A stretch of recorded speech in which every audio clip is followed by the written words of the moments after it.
Le débat ivoirien, le débat ivoirien.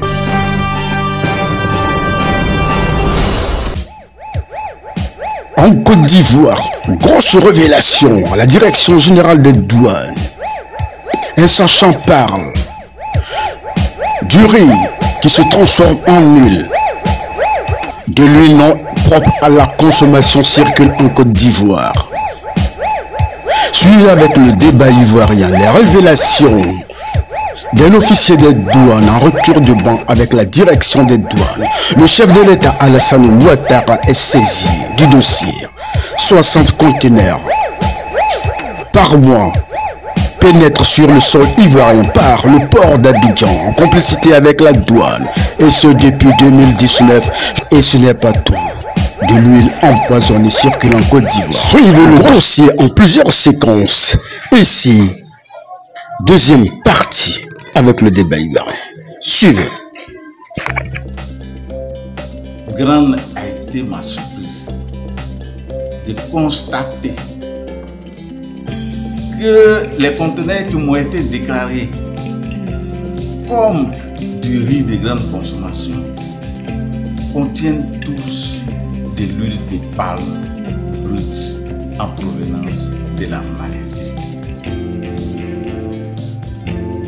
À ma qualité de douanier, je ne me pose pas de questions. Je vais faire mon travail, papa, et puis j'ai fait mon travail. J'ai fait des prises de vue que je vous ai fait parvenir.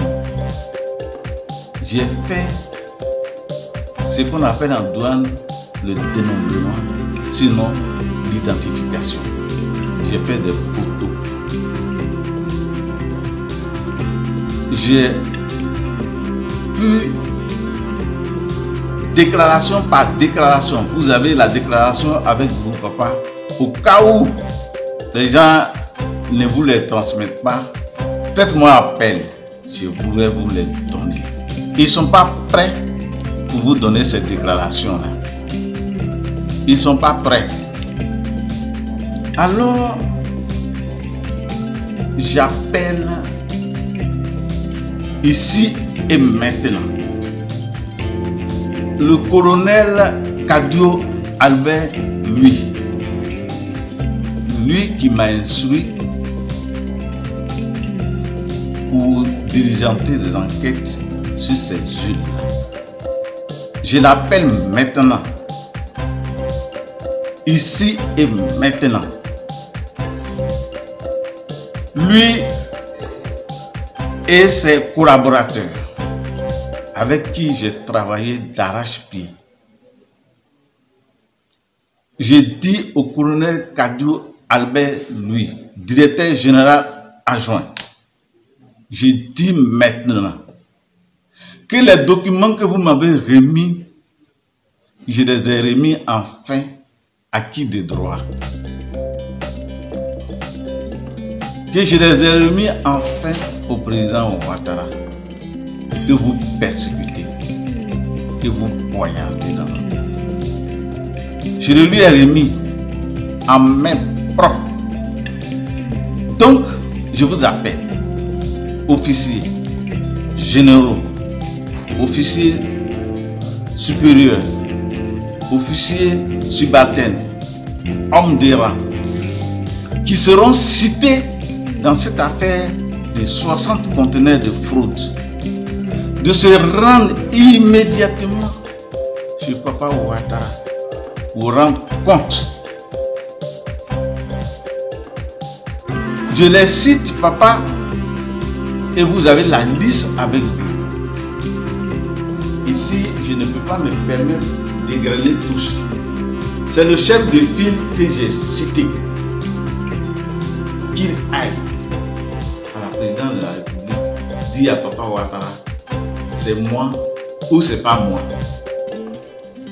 Cette fois-ci, on ne portera pas plainte contre Irié pour diffamation et dénonciation calomnieuse. Qu'il y réponde, papa. Qu'il y réponde.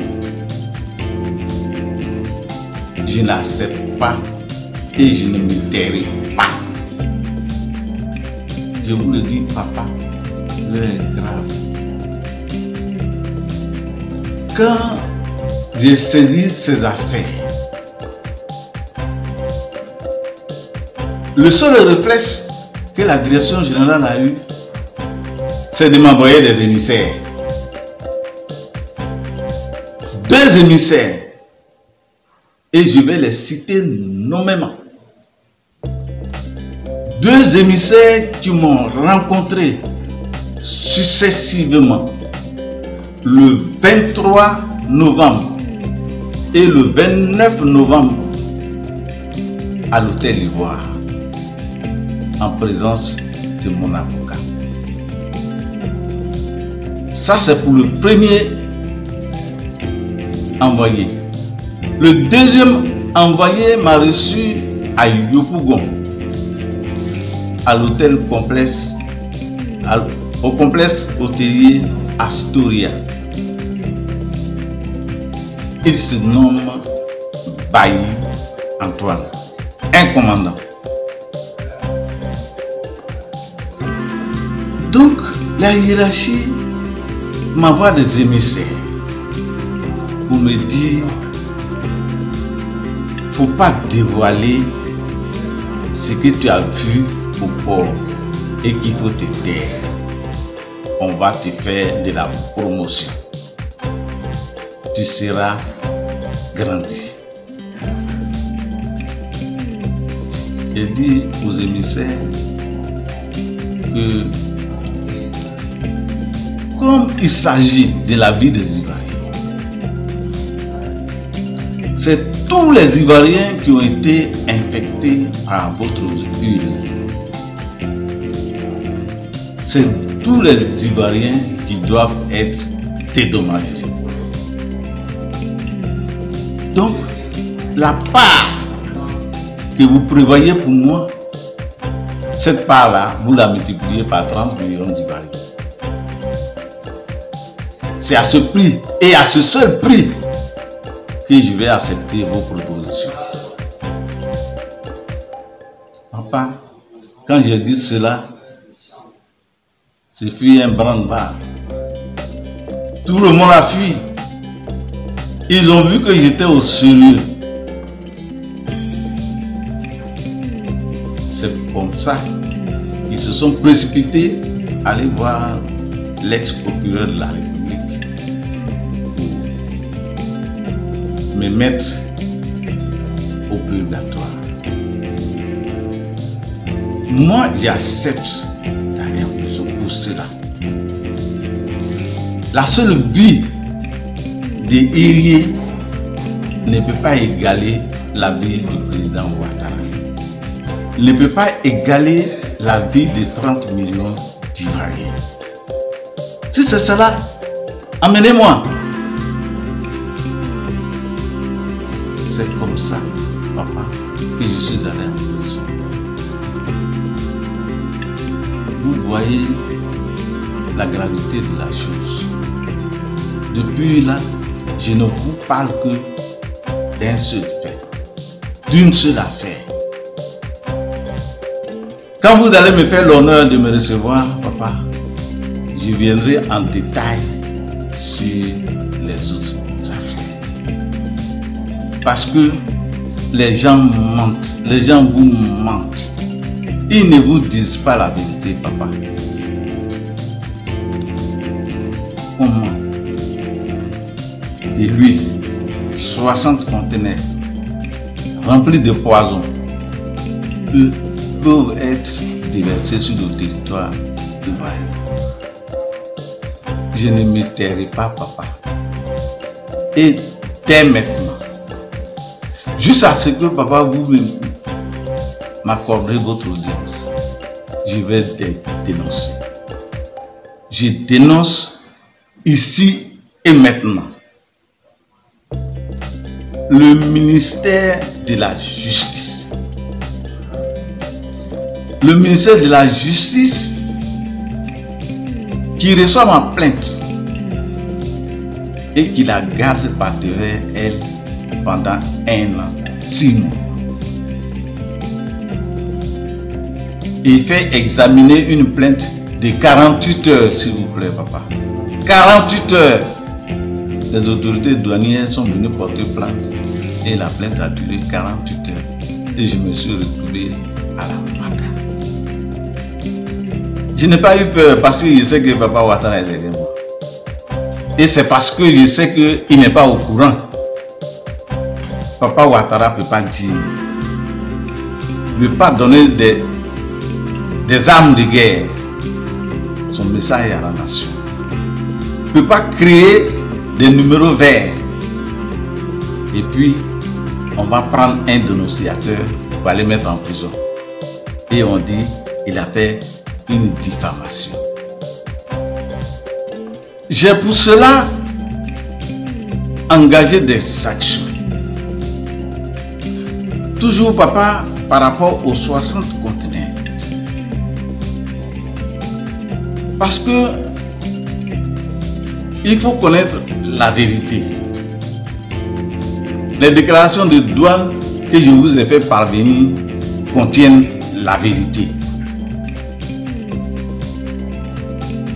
La déclaration de douane ne vous la fait pas raconter, papa.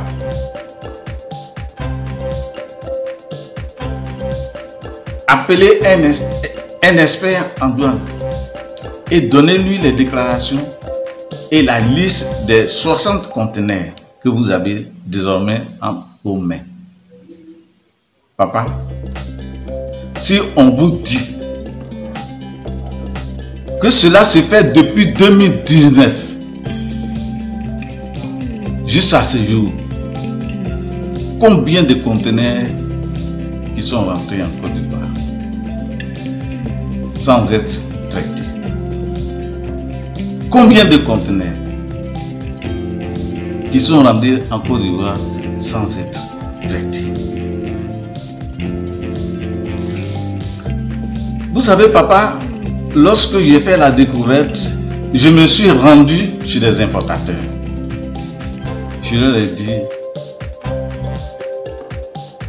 de me donner leur autorisation d'importation. Papa, sur autorisation d'importation là, c'est du riz. C'est du riz.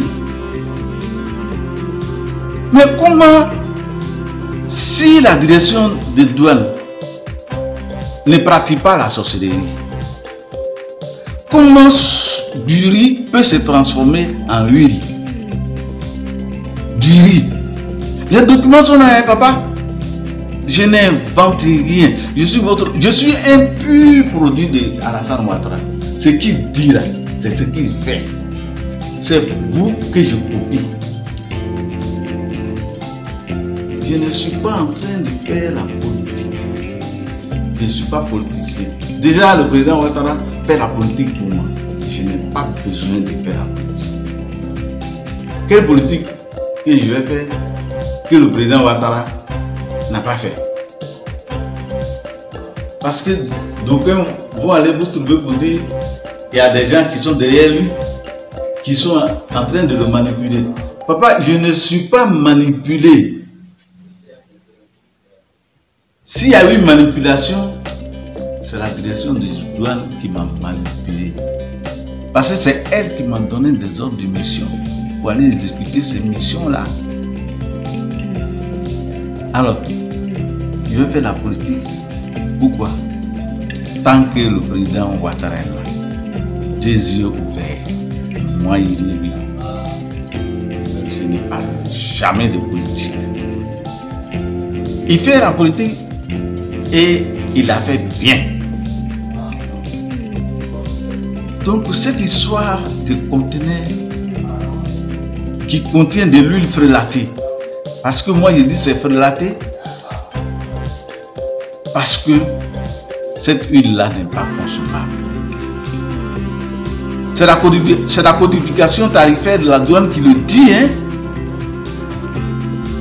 que l'huile, cette huile-là est impropre à la consommation.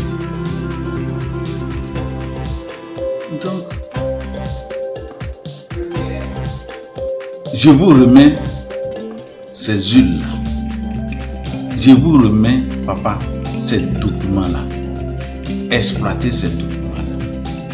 Ne la remettez pas à quelqu'un. Ces huiles-là, ne la remettez pas à quelqu'un. Ne vous faites pas raconter. Si je suis venu aujourd'hui vous parler, c'est parce que j'ai eu peur des coupeurs de route. Autour de vous, partout, il y a les coupeurs de route. Quand on a de bonnes informations pour vous envoyer, ils font barrage. Ils prennent nos informations pour envoyer aux véreux opérateurs économiques et à leurs suppôts. Ce qui fait que nos courriers n'arrivent jamais chez vous. Parce que vous connaissant, vous ne pouvez pas rester inerte devant une telle gravité. C'est pourquoi j'ai vaincu la peur. Papa, je viens de prison. Cela fait 10 ans. 10 mois, s'il vous plaît, que je suis sorti de prison. Mais voilà encore en train de dénoncer. C'est que le verre d'enfouir.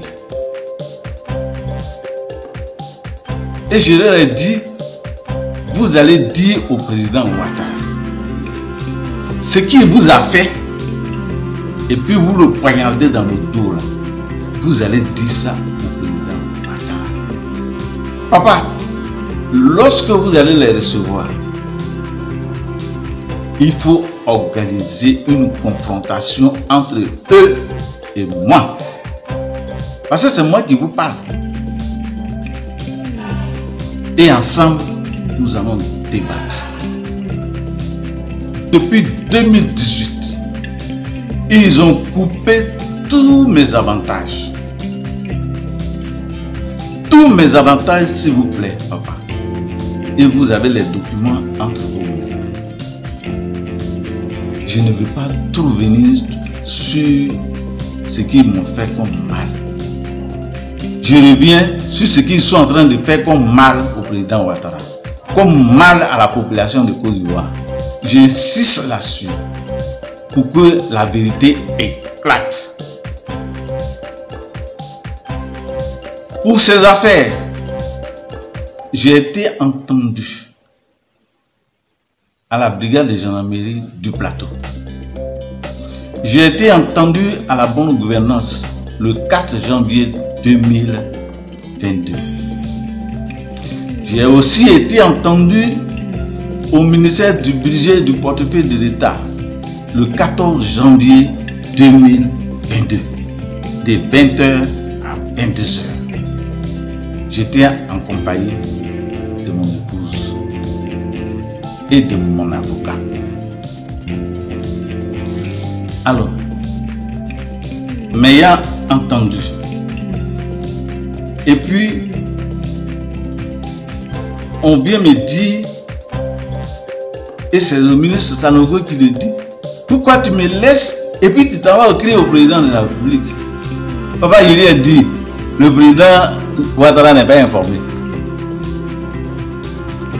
Le président Ouattara n'est pas informé. Parce que le connaissant, il ne peut pas rester comme ça les bras croisés devant de telles irrégularités. Par rapport au ministre Sanogo, cette histoire de huile, l'information est venue du ministre Sanogo lui-même.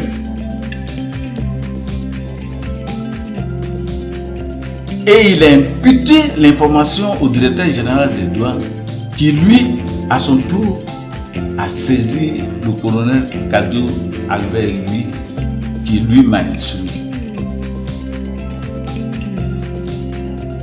Le ministre Sanogo lui-même.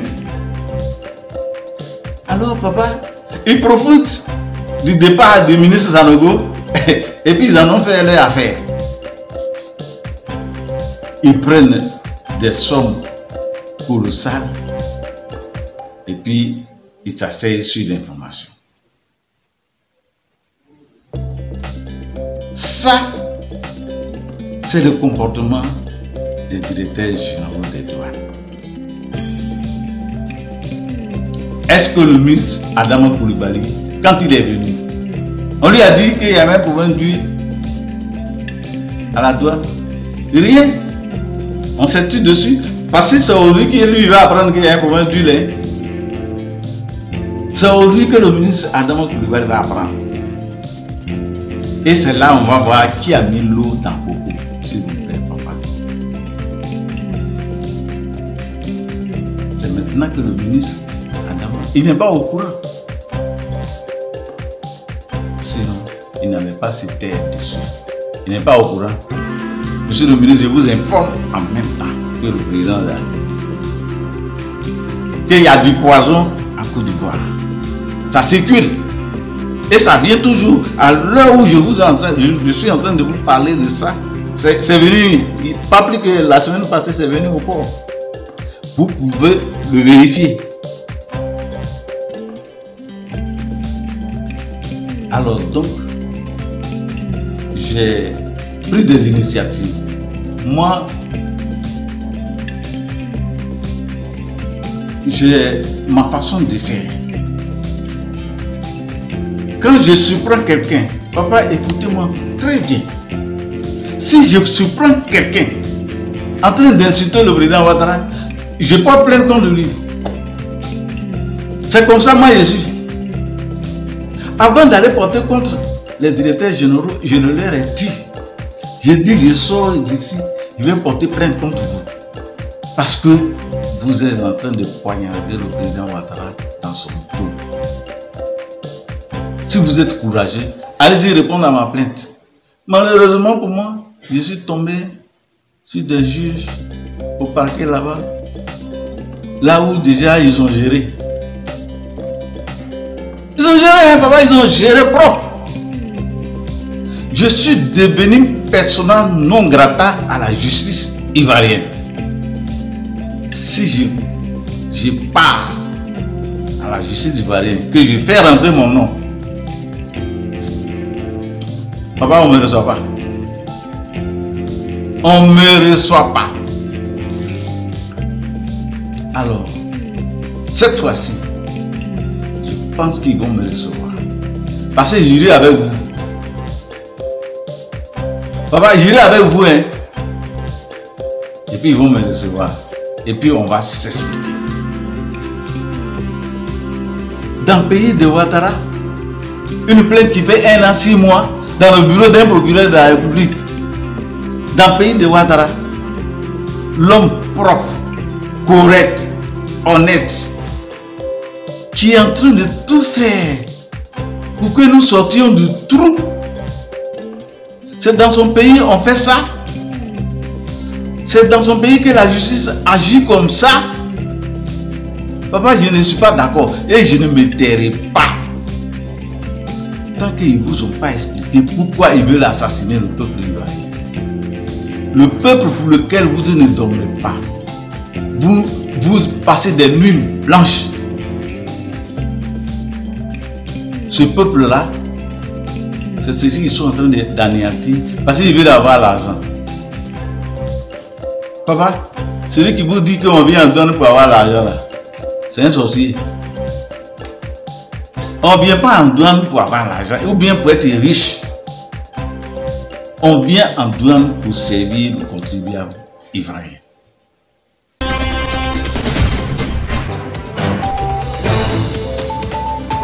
Le débat ivoirien, le débat ivoirien.